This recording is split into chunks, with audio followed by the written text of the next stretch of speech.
সাভারে চীনা মালিকানাধীন 4টি পোশাক কারখানা বন্ধ ঘোষণা করেছে কর্তৃপক্ষ। বকেয়া বেতন পরিশোধের দাবিতে সড়ক অবরোধ করে বিক্ষোভ করেছেন শ্রমিকরা।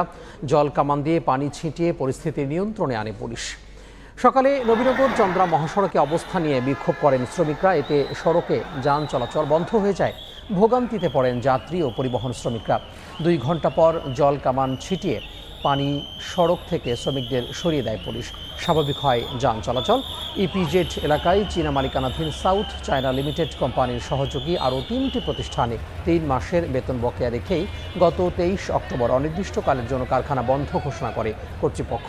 তবে দীর্ঘ 18 দিনেও প্রায় 5 থেকে 6 হাজার শ্রমিকের বকেয়া বেতন পরিশোধ না করায় বিক্ষোভ করেন শ্রমিকরা। ব্যবসা কর্তৃপক্ষ বলছে স্যালারি দিবে 26 তারিখে। তোমরা কোনো আন্দোলন করো না, তোমাদের স্যালারি দেওয়া হবে 26 তারিখে। 23 তারিখ রাত 12টা বাজে আমাদের ফোনে মেসেজ পাঠাইছে ফ্যাক্টরি অনির্দিষ্টকালের জন্য বন্ধ। 7 তারিখে দেওয়ার কথা দেয় নাই, 12 তারিখে বেতন দেওয়ার কথা দেয় নাই, 26 তারিখে দেওয়ার কথা দেয় নাই, 3 তারিখে ডাকছে তাও দেয় নাই। পরে কালকে 9 তারিখে ডাকছে, মিটিং করছে, কোনো কিছু আমাদের ফাইসলা দেয় নাই। গেছে 2 বছর ধরে আমাদের এক বেতন 4 ভাগে দিচ্ছে।